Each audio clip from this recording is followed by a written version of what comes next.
Well, usually I get a countdown. It didn't give it to me this time, but anyways, how's it going, man? I'm doing awesome, Richard. Thanks for having me on your show. Yeah, it's my pleasure. Minutes Wisely, we kind of shifted a little bit.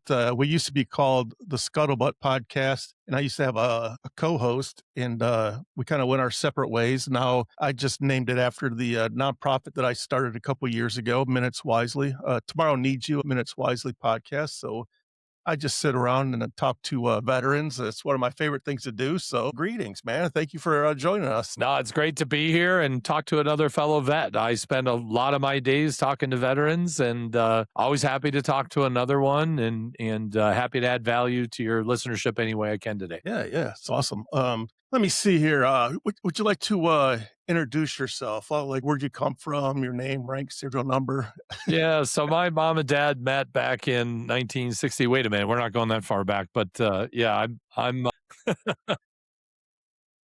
well, it was a late night. They had a few. No, wait a minute. We're not getting all the way back to like how it happened. I think we all know. But all joking aside, I'm a husband of pushing 30 years, father of 21 years. Got out all my uniforms. I was part-time citizen soldier in the Army National Guard Military Police. Full-time as a corrections sergeant and deputy sheriff. Got all the uniforms in 1999. Got into sales management, became a sales executive, and then ultimately a business owner several times over. Exited my last big company in 2011, an energy efficient remodeling business in the Great White North of Minneapolis, St. Paul. And after selling my company, I started helping other entrepreneurs with their business. So I've been a leadership management expert, coach, author, speaker, all around, annoying know-it-all guy who, doesn't run companies, but tells people how to run theirs. And then recently I've gotten re-entrepreneurial, and I've partnered with a software company, and I've,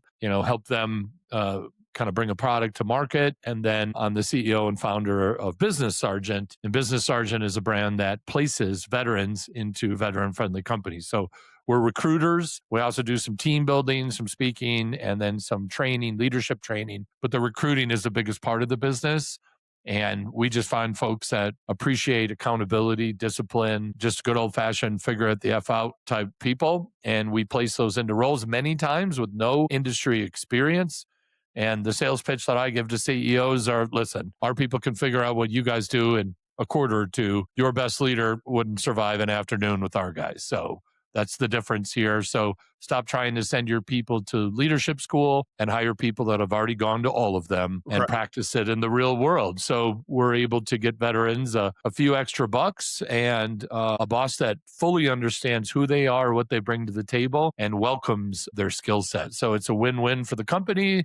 It's obviously a win for the vet because they're appreciated, and it's a win for us because getting to help both of those people is what fulfills our mission. Yeah, I love that. And I love that you're placing veterans because they have all the experience in the world, and it gets overlooked in the corporate world. Hugely, quite frankly. And people are like, oh, do they all have PTSD? Are they going to be yelling? Or will there be push-ups at the office? And you're like, no, you're thinking of a drill sergeant. R. Lee Ermey, bless his heart, that iconic, gunny role that he had in Full Metal Jacket. But basically, when people think military, they see, the best part of you ran down the crack of, that whole Yeah, conversation. yeah. And the reality is like my business partner, Michael Casella, has only been out of the Army for 2 years, and he spent over 20 years in the Special Forces. And he was a Chief Warrant Officer 3, Silver Star, Purple Heart. He was a medic, and then became an intelligence sergeant, and then a detachment assistant detachment commander, and then he got up to the battalion level as a 3 and was targeting. So he has access to all the special operators and the special operations division. He runs that. And then we have a host of other veterans, Marine veterans, Air Force, Army. We're a ragtag bunch of people. But, we open with everyone needs a Green Beret. You got a problem in your warehouse, you just put one of those there. And Yeah. 3 months later, everyone's doing awesome. And some people probably don't work there. But there's not going to be yelling. There's going to be quiet confidence. There's going to be leadership by example. And, it's not what you think. And once people kind of understand that, And let's just take a special operator, a 20-year special operator. We're talking 4, 5, $6 million has been invested in their training. Right. And it's mostly people skills, Richard. You know what I mean? And whether they're deposing governments with farmers, or going into the financial industry or the construction industry to be a project manager or to be the chief operating officer or integrator to a small business, like all that stuff that they had to learn is absolutely 100% applicable, minus the killing people and deposing governments part, right? Like the HR frowns upon all of that.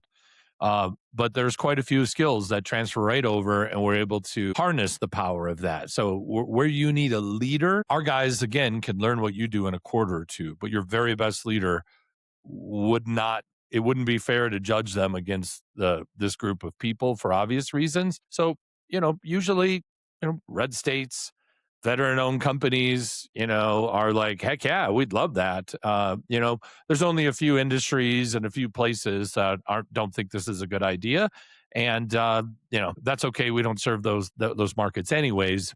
For the folks that get it, they love it. And the neat thing is, and I'll throw this out here for all your listeners, is anyone can go to businesssergeant.com as a veteran and sign up for our leadership academy, join our community. No strings attached, whether you want to be placed or you want to start a business. We just have a safe place for veterans come ask business questions, and we like to love on them. We have a ton of nonprofits that we've partnered with because we're not trying to be everything to everyone. But if you need your resume to get worked on, we got a place for that. You need this, we got a place for that. So we're just creating an ecosystem for vets of all sizes and shapes and branches and service years to come and level up. And then ultimately, if they do want to be deployed into a company, we'll do that as well. So, but team building, leadership building, speaking, events, workshops, it's pretty neat to have our cadre show up to your company and kind of challenge thoughts and beliefs and norms. And ultimately, the engagement ends with, we'll take a couple of those guys. That will be good. And that's how we kind of keep it going. Yeah. So how do you make money off of this? Do you charge the person you're recruiting, or do you charge the corporate guy? Yeah, with the corporate folks are used to paying contingent recruiters 20-25%. So like we're competitive with regular candidates, but our candidates are anything but regular. So that's kind of, see how that works? I've used that one before. So it's a strong value. We just have a better product at a similar price, and we are mopping up with that value proposition currently. Yeah, that's cool. How many people you think you've placed? Well, that's a good question. We just got started, in earnest earlier this year, in full transparency, but we're up to about a dozen placements and probably that number more actively searching currently. So we are off to a very good start, and the sky's the limit here as we continue to add staff and technology to increase our reach. How do you find these people? Do you go to like job fairs or something? I think there's a lot of message boards, veteran communities, LinkedIn. We have some AI recruiting software that can find anyone, anywhere kind of a thing. Searches Meta, searches LinkedIn. We can triangulate, send people a message. Hey, see, you got this really great business experience and military experience.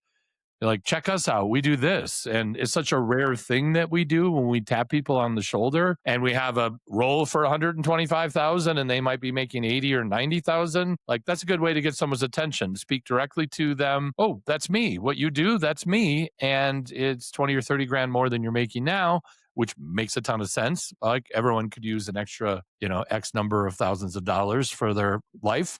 And we just bring the opportunity to the folks that it resonates with. And then we compile a short list and present candidates and do the background checks and get all the interviews sourced out. And we put 3 or 4 absolute, 95 out of 100 or better fits on the scoring system with the software. And, we're getting a great response that our weakest candidates are some of the strongest candidates that other firms put forth. Right on. Yeah, AI is great if it's used correctly. Exactly. I think the way to look at it now, and I know a lot of people are freaked out about it. And I'd be lying if I said one little freaked out myself, only because the people in charge, like the government, like whoever's making calls, like they haven't done well in the last, 10 or 15 years. I think everyone's pretty frustrated with politics and leadership. it's just a toxic, corrupt system. And now everyone knows it. What surprises me is people aren't as upset as they should be about all these taxes, going to nowhere. But anyways, eventually we'll get off our phones and give a shit. But the reality is they're not producing young people like they were 20, 30, 40, 50 years ago. That is just the truth. And companies need fired up, all in, committed, accountable, fire pissers to go out there and win in business. And the world is producing them, at about 50 to 70% less than even 5 years ago is kind of some of the data. That's not a scientific number. That's a FMA number from my ass, but you know what I mean? Like, you look at the kids today, and 50% of adults 30 and below still live with their parents. That used to be like a 15% thing. But for all the reasons, so the fact that we have access to folks that are they're not like everyone else, they're exceptional, and they're needed. So back to AI assisted humans are definitely replacing humans that refuse to use AI. Yeah. But they're not really wholesale replacing humans, not yet anyways. A lot of people tried that in the last year and it didn't go well. And a lot of people have rolled back some of that thinking. The way I like to look at it, Richard, is why would you not want your people to have another 30 to 50 IQ points? And using AI correctly, it could just make your people smarter, or it can automate the dumb work, the TPS reports, the stuff that we absolutely hate to do. That's very inhuman and repetitious and soul sucking. So if we can get you an AI agent to do your dumb work, so you have more time to do the fun work, where humans building relationships, discernment, those are things that AI is nowhere close to making decisions and making friends. So let's let the humans make more decisions and more friends and spend more time in the sweet spot that ultimately makes them valuable, and delegate all the stuff that an EA and Philippines could do without the time difference, or all the back and forth. So that's kind of my line on AI. And I have a bunch of big clients and medium clients and little clients, and everyone is kind of figuring this out together. Yeah.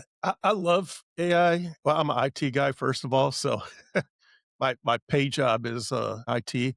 But if you use it right, I love it. But when these dipshits get a hold of it and start making fake videos and stuff, that just irks me, man. I hate that. Yeah, no kidding. No, like, for sure. I've always been like, wanted to be a filmmaker, so I've played around with it. But like the realistic stuff, it doesn't look right. You know what I mean? You could tell it's AI, and it's almost worse. But some of the animated stuff that I'm working on right now, it's actually a lot of fun. And CGI, AI, like, whatever, it doesn't matter. And that's where I'm using it, because my partner and I have been talking about, how do we get noticed? So we thought like a cartoon making fun of all the silly stuff in the civilian business world and how a military operator could solve it. So we're going down the rabbit hole with that, and I'm having a lot of fun. But it's tricky because you got to make like 5 scenes, 10 scenes to get it without something stupid happening. So it's so frustrating.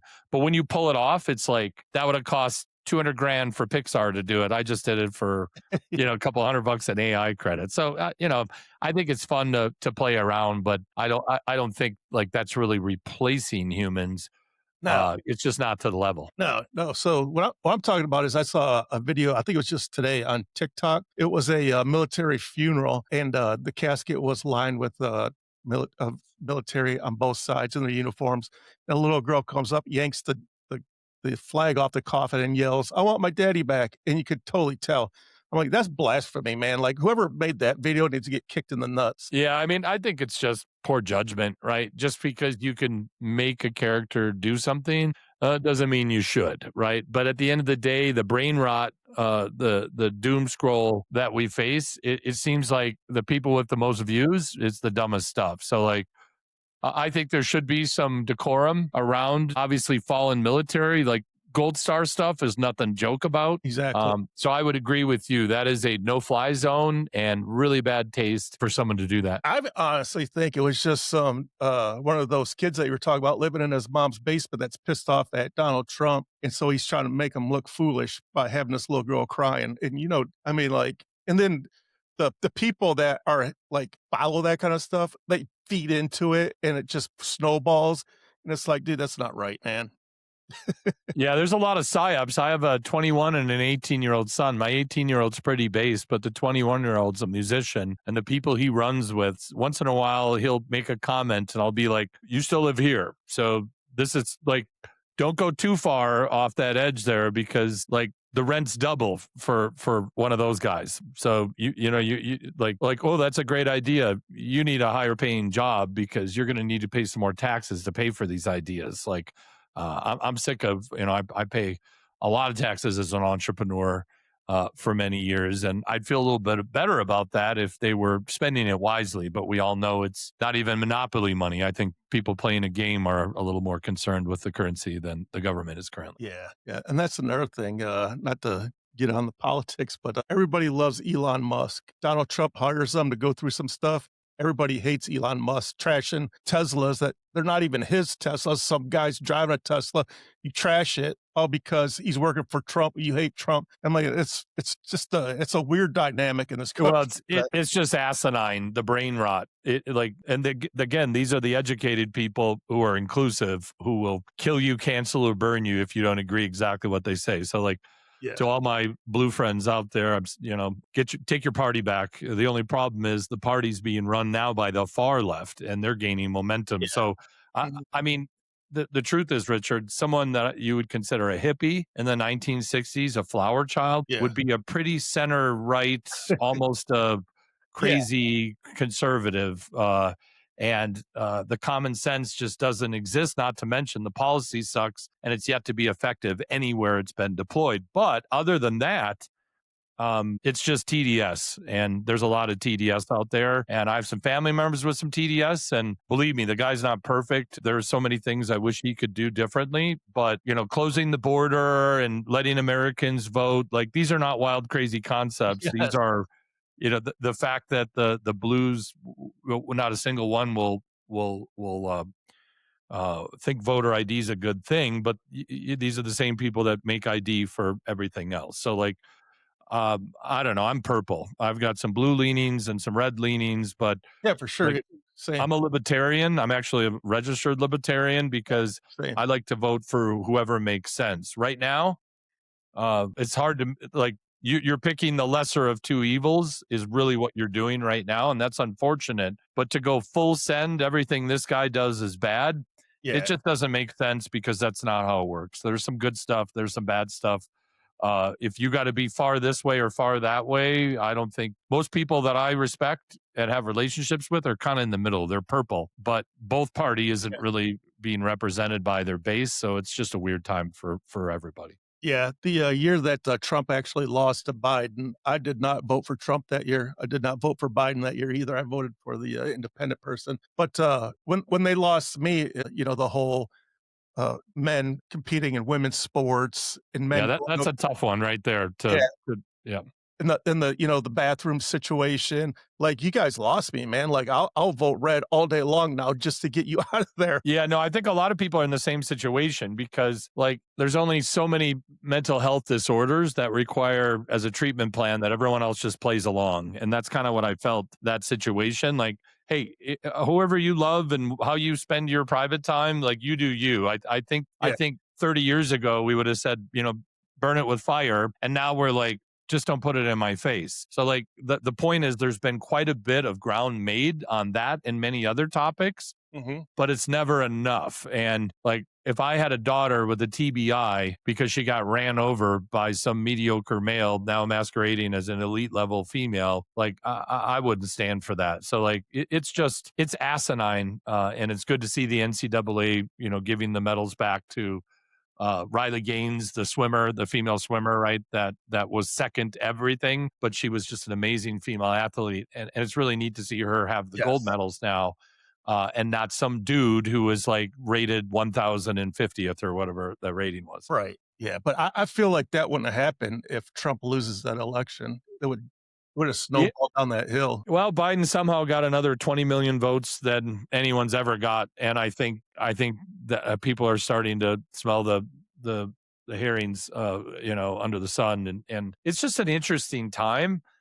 Social media has, like you said, caused it easy to Yeah, stoke division. Everything this guy does bad, and it's so easy. And when you hear it all the time, you start to believe it. So I think Exactly. everyone's kind of figuring out the whole thing's a psyop, and you should really think for yourself. And anyone, again, who is far this way or far that way, I think they're reading into the narrative. I think most reasonable human beings are in the middle and should be able to have a conversation. But again, the inclusivity and the openness that was once a virtue is now not there. And Corona, the hey, this is how we do vaccines. We're not doing it this time. Trust the science. Yeah. We now learn the 6-foot thing was just made up by Fauci. Yeah. Fauci also, I guess, recently he got caught for lying. They did fund Gainer research. It was Wuhan, China, Yeah. and there needs to be some receipts. So I'm just looking for some politicians. I don't care if they're left or righties. Anyone who broke the law in the last few years, we need to get some perp walks, because if they're not going to go ahead and arrest these people, everyone should open a Leering Center in Minneapolis, right? Like, let's get Right. I got 1,000 people in my Leering Center. How's your doing? Like, if they're not going to prosecute it, then I think they're Yeah. they're really in a spot, all right, there's just going to get bigger. Yeah. That's pretty maddening, right? Well, it's just blatant frauds. It's not even millions, it's billions of Yeah. dollars. Like And a then, billion is 1,000 million for the record. That's a Yeah, lot. that is a lot. And then you have the left calling the Trump administration a bunch of Nazis and fascists, but then you want this dude from up there in Maine or wherever, he's literally has a Nazi tattoo, and you guys are all over this guy. I don't, Yeah, and then until he was not electable, right? Then they dropped him like a hot rock. So again, the hypocrisy, the irony, it's 800 pounds. It's thick. You can cut it with a knife. It is really out there. My point is, if you just pay attention and you realize you don't have to believe this or that, you're a free thinker. You're a free person as a U.S. citizen for now, anyways. I think common sense is kind of making a comeback. Although when the media is 90% blue and the government's 90% blue and education's 90% blue, and the blues are smarter and meaner than the reds. It's that they're better at politics and the voter fraud and the all the dirty tricks, right? Politics, right? It's supposed to be dirty and because of that, it's really gotten to the point where I don't think we as citizens are being represented, and the framing fathers would all be spinning in their graves to see what they've done to the Constitution. And I'd like to think that things are swinging back, but the pendulum, like the further it goes to the left, the further it goes to the right. And that's what we're experiencing right now. And it's just a weird time to be an American. I think there's no other way to say it, but I think we could get it back. Like, I'm hopeful. yeah. But who wants to run for office? You know what I'm saying? Like the way it happens these days, anyone worthy of the role probably wouldn't want it. Yes, I wouldn't want that. Some days I think about it, but then my wife's like, "No, we don't want that. We have a nice life. There's no reason to do that, because then you're just under constant assault, fake ones. There are no rules. There's no decency, and when you look at like how dirty a pool gets played." Yeah. Like, if I can have a Leering Center with 1,000 students making millions, then what's the point of being a politician, I guess, right? So like, Yeah. And one last point, both our president and vice president have immigrant spouses. So I think we can stop saying that they don't like immigrants. yeah, I don't think the white supremacy, that is a talking point. Now, for sure, there's some folks on the super far right that have some beliefs that I might not believe in. But again, just like people that are on the far left, you do you. I'm going to do me over here. But I don't think we could scale either one of those positions, and I think that's kind of the problem right now. Right. Let's get to the middle. And why don't we find a way to be bipartisan again and work together? What a crazy idea that you could vote across the aisle. Now, I don't think there's any real across the aisle voting to speak of. It's party lines, and then so it's really down to the elections. And I think there's enough data and information that elections are far from secure. And as an American, regardless of your politics, anyone advocating for, I like that we can cheat and win.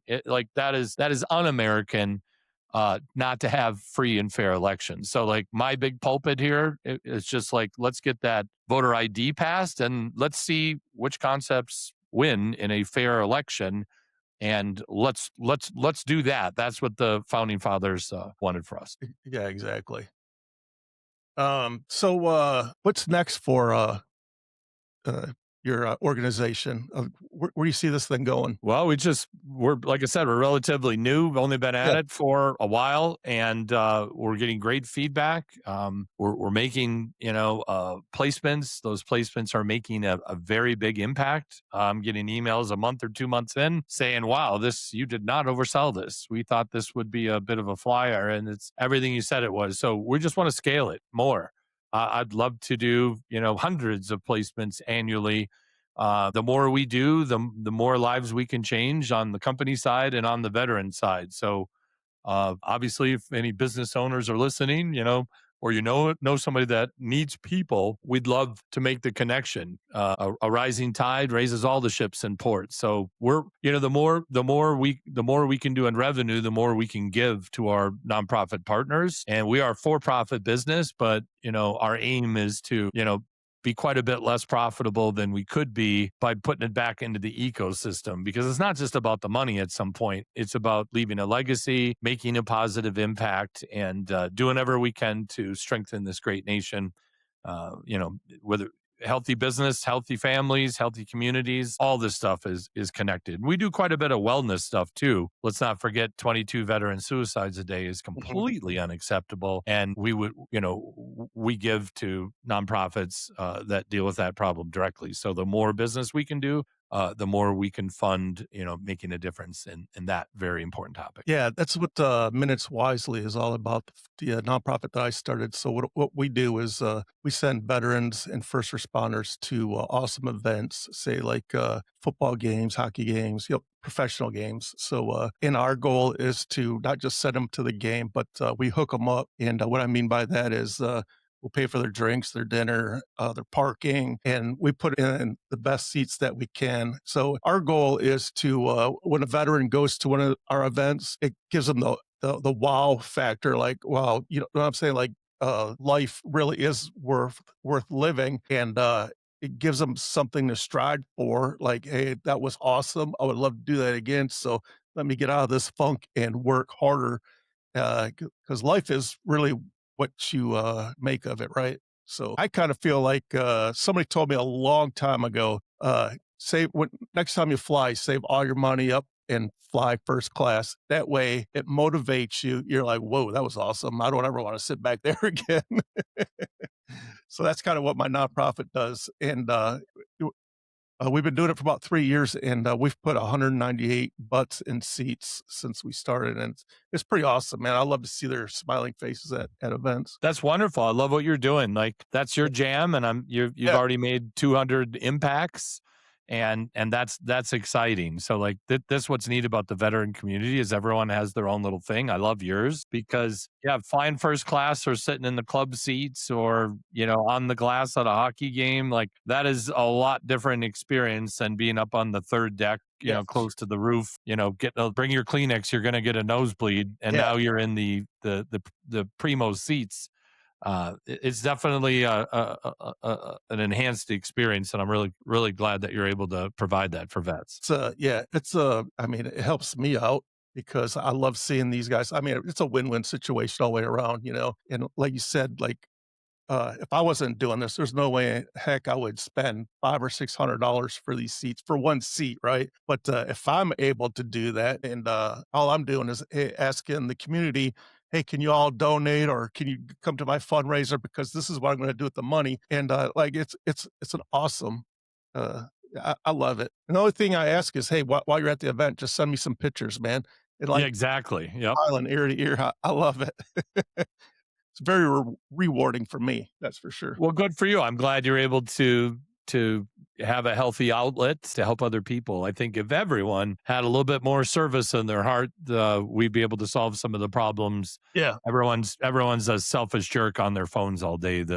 Humanity's these smartphones are not making us smarter. So I would love to see a bit of a return to kindness, humanity, national pride. America's awesome. That's the other thing. Like the Constitution says, like, this is how we operate. And some of these new candidates are actively trying to take down the very thing that built the nation. So I don't think that's going to work. And the places where a lot of these people come from are not great places. So like bringing what wasn't working somewhere else to try to bring here to a place that does work, like I don't get it. So like I quite frankly, back to the helping people, instead of spending $1 billion on some NGO and having the politicians keep 700 million, right? Why not just send $1 billion to wherever they're at? And with the economy and the dollar being so strong, the impact would be so much greater in the places where these problems occur. So I think we need to rethink about like how we're doing this. Yeah. Because quite frankly, our budget, the US budget, the tax base, we shouldn't have homeless people, certainly not homeless veterans. Mm-hmm. You know what I mean? People shouldn't be starving. Like all of these problems we have are super solvable if we would just hire people to actually solve the problem, not talk about the problem ad nauseum and then never solve it while they enrich themselves. So, like I said, that's a bipartisan comment. I want to see some politicians in handcuffs like yesterday, For sure. so we can get back to taking care of our citizens, which should be the first priority. A great example is back in 2008 when everybody was losing their jobs, everybody's losing their houses. I mean, you had CEOs and CFOs fighting for a job that me or you would be going after, right? And what did the government do? They went in and gave money to the banks. So why didn't you just take that money, give it to the American people, let them pay their debts out? The money still goes to the bank, and it's a win-win situation. Yeah, well, the banks got better lobbyists Right. than the citizens do. So, like, back to Washington, term limits, Definitely. and more rules around how the game is played. Again, the whole reason to be there is to represent your people and fight for their rights, not use them as an instrument to enrich yourself. I mean, the biggest gripe that I have with all this waste, fraud, and abuse is the very people who purport to want to help people are using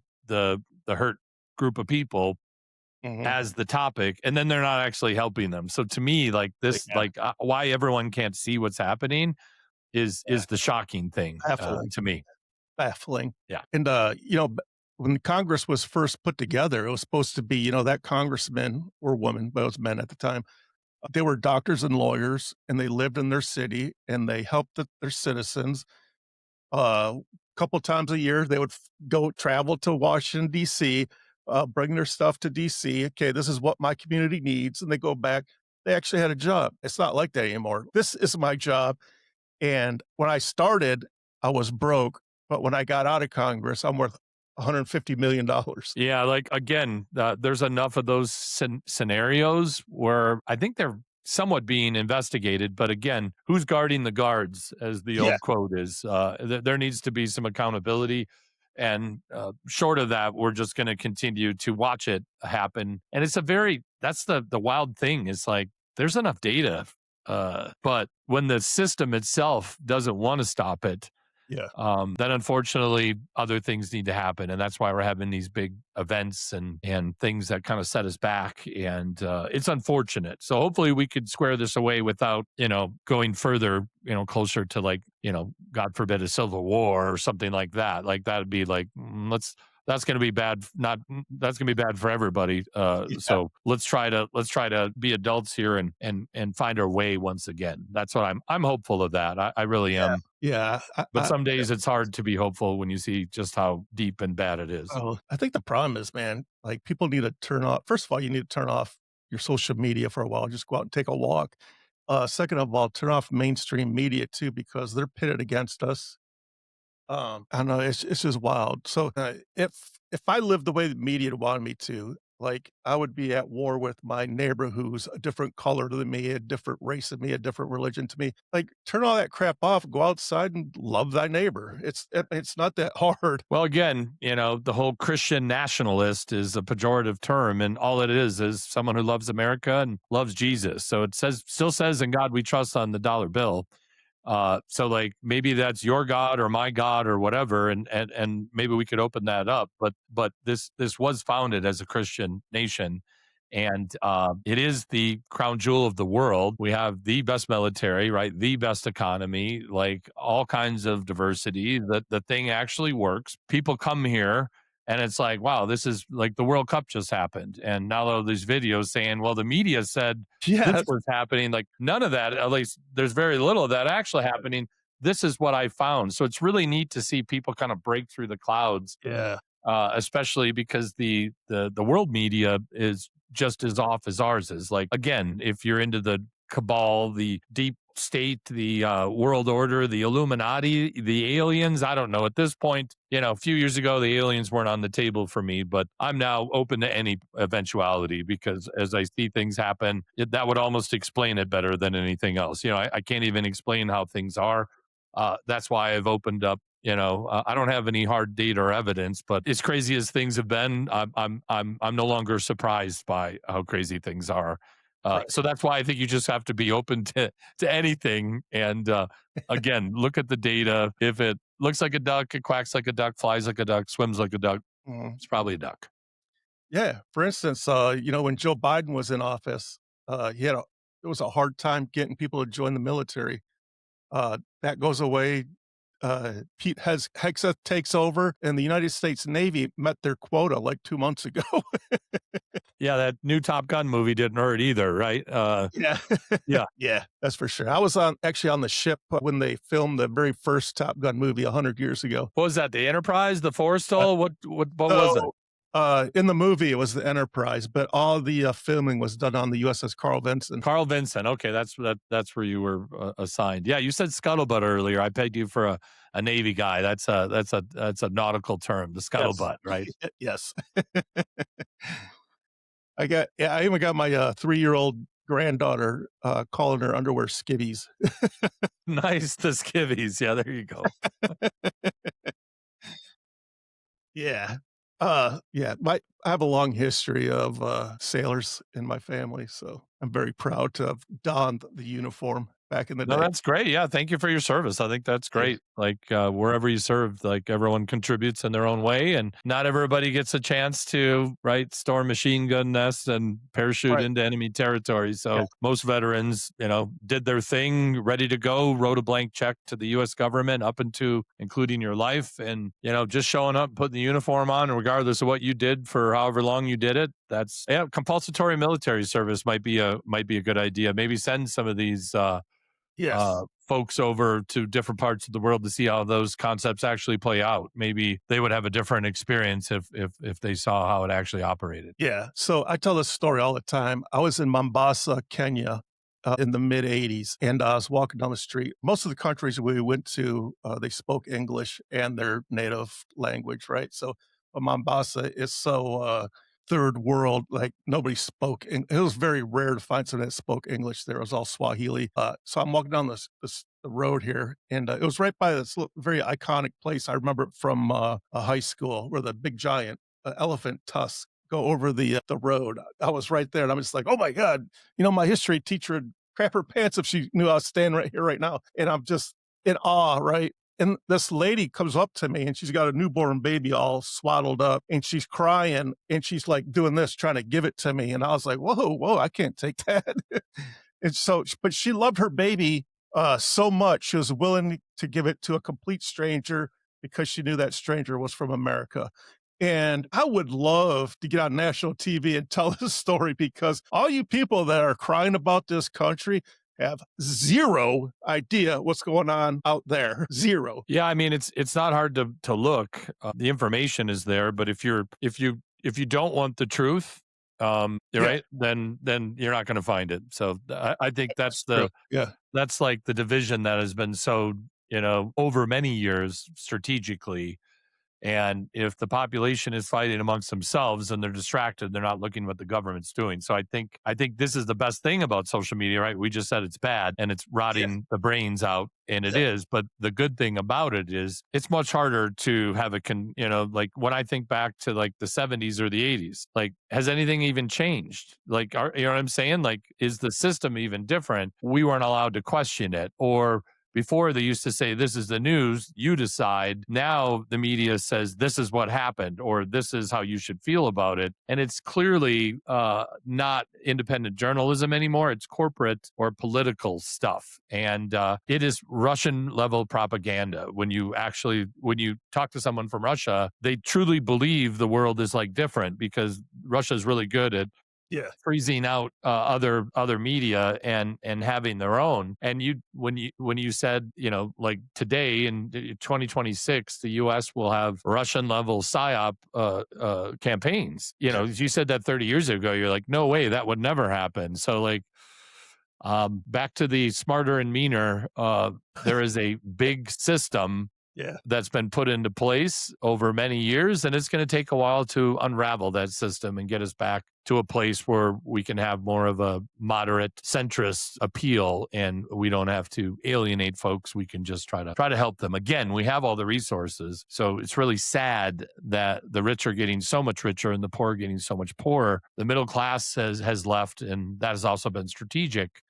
And America does best when the middle class is thriving. So I would really like to see that happen. And even as someone who pays, a fair amount of taxes, had some success in business, I'm happy to write those checks if I knew it was going to good use. Right now, last few years, just grit your teeth and send it off and, do your duty. But I'd like to feel better about it. And I'm sure the people receiving that would like to feel better too. Yeah, exactly. Yeah, I always I paid so much taxes this past year. I was telling everybody that I paid for the Iran war all by myself. Yeah, a few missiles anyways, right? They're not cheap. So Yeah, but I am very blessed though. The VA just said I was 90% disabled, so now I get a little bit of tax-free money back. well, that's the system, right? And if they said that's what you are, that's what you are. So like totally understand the benefits for veterans are important and, really shouldn't be cut. And we got to take care of our veterans, and the system itself, hopefully is getting better. The VA, the healthcare, I get a lot of feedback that some VA hospitals are actually functioning quite well, while others continue to run like the federal government, not well. Yeah, so I ever since I've been out, I kind of refused to go to the VA because I didn't trust them. Just hearing whatever everybody else's nightmares have had over it. But in 2024, my doctor told me that I had cancer. And so as I was going through the process of going through all the scans and all the tests and then surgery, then all the aftercare, uh, getting sick in this country will definitely bankrupt you. It's out of control. So after I had my surgery, I told my wife, yeah, I said, I think I'm going to go to the VA just to see what it's like. So maybe I can, like, if it comes back, I have a backup plan because I don't want to open up my checkbook again because of something stupid. And so I did that about a year ago. And I'll be honest with you, I've been kind of impressed. I mean, it's a one-stop shop. You go in there, your doctor's like, oh, I want an x-ray. Sends you right down the hall, get x-rays. Oh, I need some blood. Sends you down the hall, get blood. Like, literally everything's in this big, giant, massive building. And I don't know if I want them cutting on me or anything, but I'm slowly, checking them out. Well, it's great. I'm glad you're having a good experience, and it's great to hear that the care in general, and I've heard the same things. It's getting better. So kudos to the VA for getting their shit together. They should, considering the amount of money that's been put there over the last few decades. Yeah. And what aggravates me is now Congress is wanting to cut some of the VA benefits, like for tinnitus and sleep apnea, which sucks because I have both of those. And I'm not saying that for me, but I'm just saying there's a million veterans that are dealing with this, and you could literally die from sleep apnea. My doctor explained it to me. She's like, my sleep doctor. She said, "Oh, like, so what happens is, for you to have an instance or like an event, that means you stop breathing for 10 seconds in your sleep." I had 53 and a half events when I did my sleep study. So that meant in 1 hour. So that meant I stopped breathing for 10 seconds times 53 times. Like, that's pretty freaking significant, right? And so what happens when you stop breathing? Your heart stops too. What happens when your heart stops? The blood puddles and pools up. And then when it kicks on again, it splashes out. And that's how you can have a stroke or a heart attack. And they want to take that care away. It's insane to me. And so if you want to save money, how about stop going to endless wars then that might be a good idea. I don't know. or get the rest of the world to participate, so it's not such a heavy burden for the United States, Exactly. which Yeah, which exactly. seems to be one of the larger issues the last few decades, Yeah. certainly as of late. Exactly. Yeah, I'm not opposed to war. I'm just opposed for us flipping the bill every time something crazy happens in the world, you know? Well, 250 years as a nation, I think we got 238, 242 years at war. So, Yeah. I mean, the U.S. is known, right, for its military might, and that's the biggest expenditure we have in the budget next to our national debt, I guess, And this it should year. and it The should interest payments on the credit card are bigger than that, or will be soon. So yeah, I think I would agree. There's a lot of information coming out from Gulf One, Gulf Two, right? And Yeah. I don't know if the ROI is what we thought it was, and that's unfortunate to sit down and talk to vets, especially one that've lost limbs or lost friends and, what was it for? It's different than if Canada wanted to come over the line and, try to take us. Like, Mm. I think we could take Canada. I Yeah, think Minnesota could take Canada. But, anyways, right. uh, all joking aside or whatever, the stuff that we're up to, like, it's a different world. The geopolitical situation, like, look at like the Ukraine deal. They are in trenches, World War One. So we went from all this regression, right, to those tactics. But you're in a World War One trench, trying to take feet, not miles, Mhm. and now we got hyper realistic first person drones that can just say, blow that one up. I mean, it's just to see the high tech and the low tech Yeah, together is very unsettling. right. And I think technology as a whole is something we need to be very careful. I mean, obviously AI, Mhm. that's scary. Again, like I said earlier, the people in charge of it, I'm more worried about like who's making the calls than rather than what's happening because of the track record of everything we've, whinged and whined about here for an hour. Disgruntled. They should call this the Disgruntled Vets podcast, right? Where we Real. we we Yes. we know we know it's broken and we can fix it. Or no, we can't be bothered to fix it. We're just going to tell you it's broken. Yeah. Yeah, we're just sit back in armchair quarterback everything. There used to be those two old guys on the Muppets that used to Yeah. sit up there, Yeah. right? And they used to rip on the show in general. I feel like that's kind of like what we're doing here. That's And the older I get, the more I feel like one of those guys in the upper deck going, "What the heck's yeah. going on?" Yeah. Clint Eastwood in that, Torino movie. "Get off my lawn, zipperhead." Oh, yeah, yeah. I think the way to go about things today, right? Like, be kind, Yeah, oh, exactly. carry your own water, be open, but at the end of the day, being an American is a certain thing, and I think Mhm. we are still Yeah. looked up to for the most part. And the people that want to kill us, we probably should invite them over to dinner a lot. That's probably a good idea. These oceans separating by design, it's kind of a neat deal. Just our geographic location. We're like impossible to invade just geographically, Right. and we have millions of guns. So that's why the Japanese did. The emperor's like, "It's a rifle behind every blade of grass," I think was the Yes. the the, Correct. the quote. So Yes. again, if we ever had to mobilize, we know who's going to win, because the Minuteman of men and women of today, they're a little bit better equipped than we were back in 1775, 1776. Yeah, and I think if you go to war, man, take politics out of it and just unleash the dogs. I had a good friend back home in Detroit. He was a Navy SEAL, and he said when he went on missions, there'd be like a C-130 flying overhead with CIA in it, making sure they did things right. I mean, that's not right, man. We're at war. Like, unleash the dogs, take care of it, go back home to your family. Yep. Again, all these geopolitics and energy and monetary and death to America, and there's a lot of issues. It's complex. It Yeah, like back to World War II. The Axis wanted this, and the Allies didn't, and it was a very simple. Everyone had a uniform, right? mhm, The Italians, Germans, and Japanese. Okay, those are the Axis power. Everyone else is the Allied power, and good versus evil. It was very easy to understand.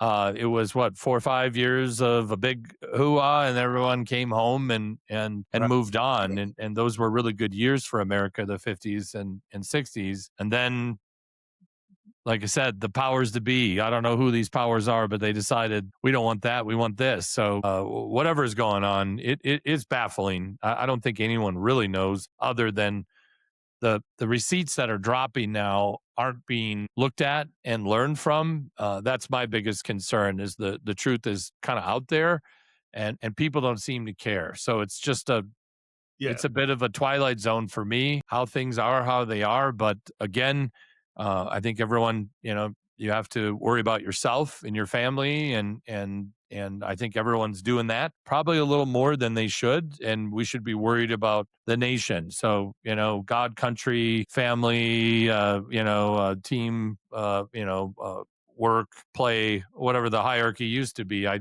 think it's me is first, and other people are a little further down. And Yeah. we should all stop being selfish little jerks, and try to be good citizens of the world, and great Americans. And Yeah. I have a ton of pride in the country. And again, I'm hopeful we can turn this around. And I think we're going to have to. If not, then whatever. I got Yeah. a rifle. I'll show up where I need to show up. Yeah. If you want to honor that man that's in the casket with the flag draped over it, be a good American.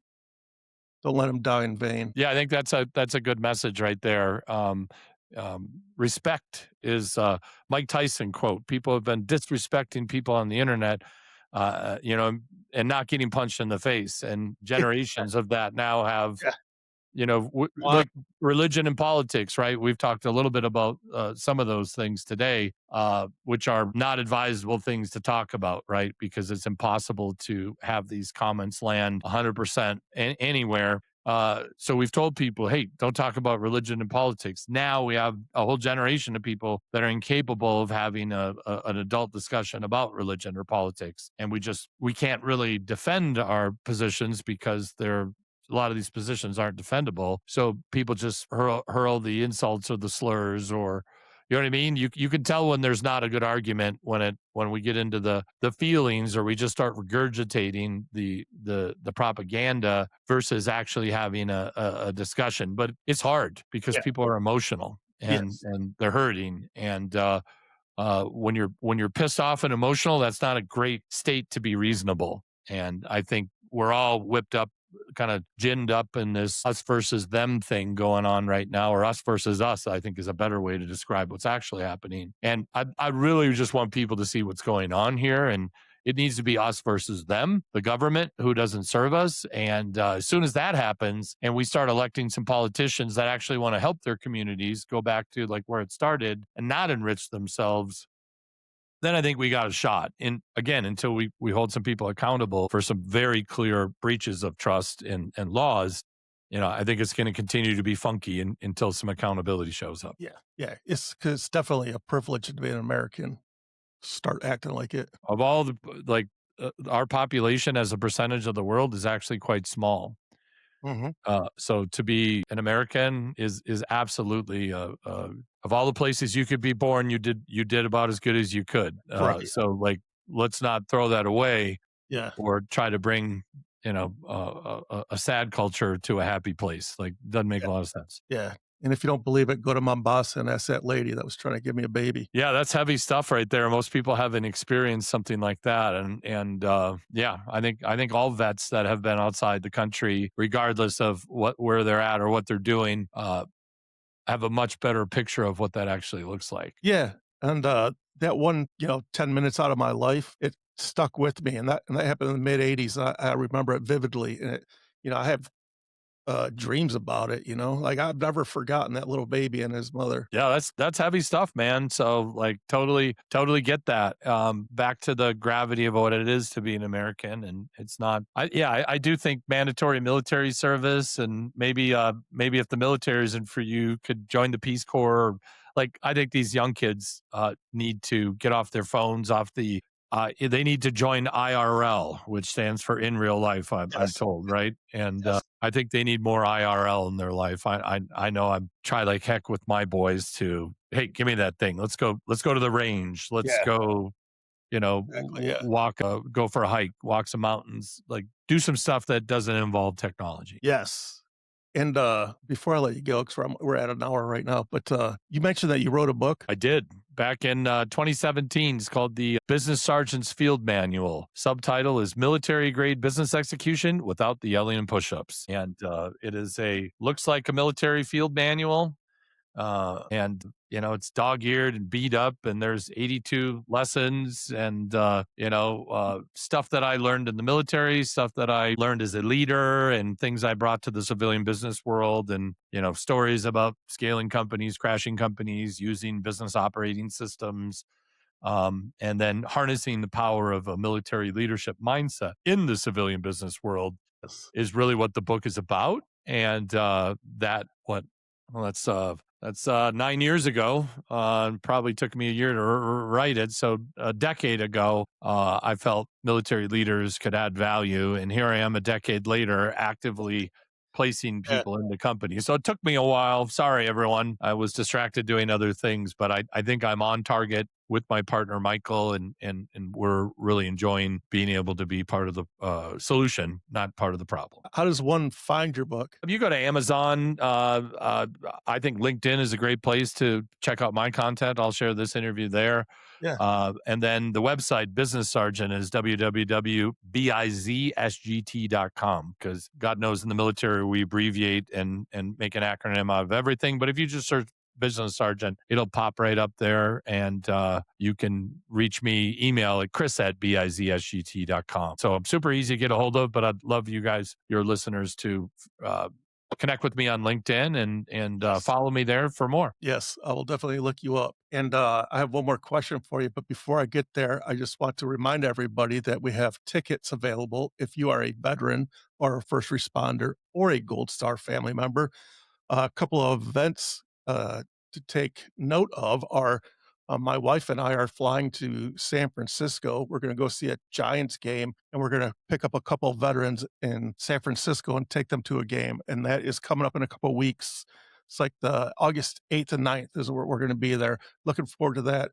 On September, I forget, the last Sunday in September. I don't want to throw a date out because I'm going to be wrong. Last Sunday in September, I am flying to Detroit, Michigan. I'm going to take 3 veterans to a Detroit Lions game. The game starts at 1:00 p.m.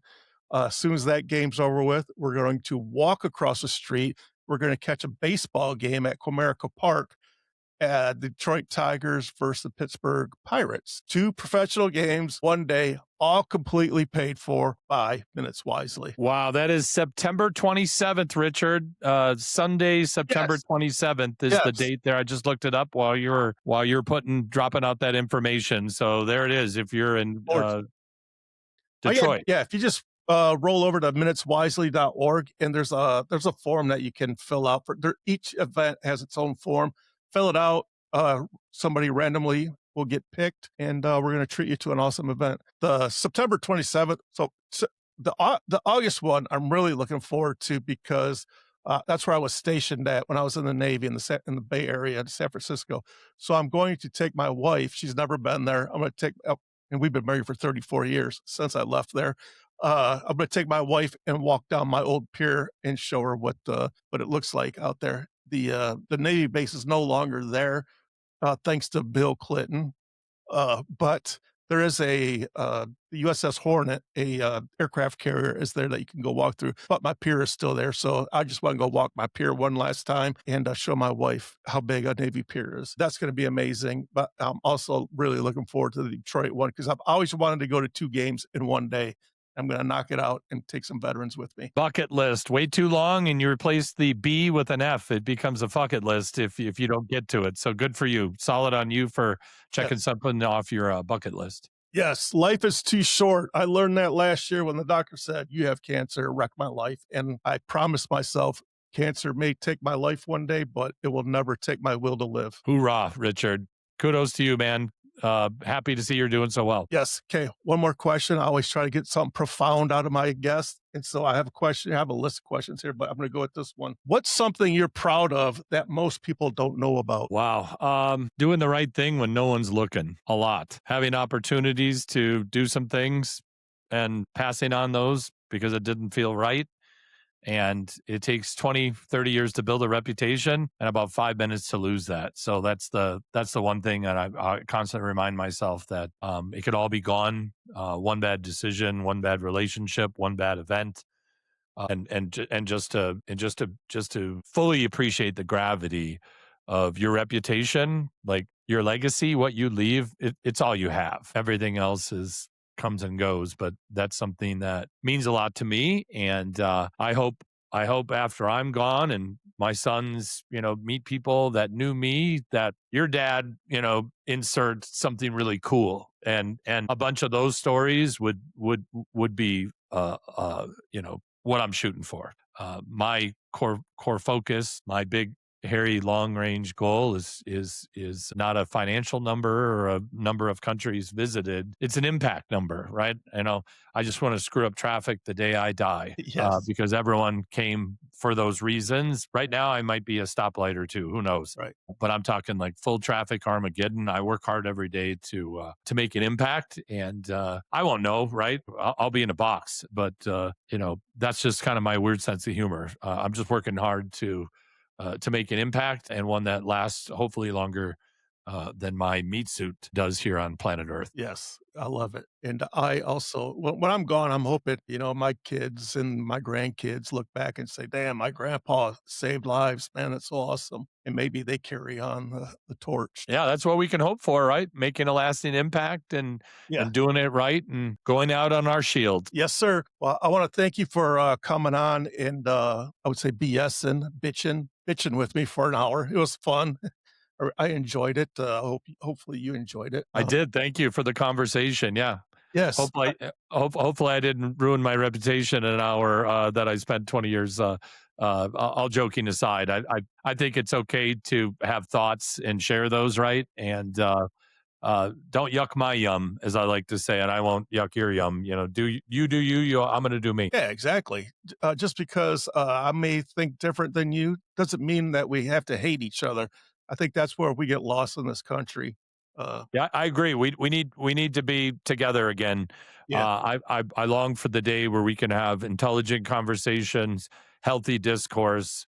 Unfortunately, the tenor and the meter and the style of the communication is the opposite of that. And I'd really like to see that return. So hopefully more people will take chances and have conversations like the one we had. And it's okay if you don't agree with what we say. It's fine.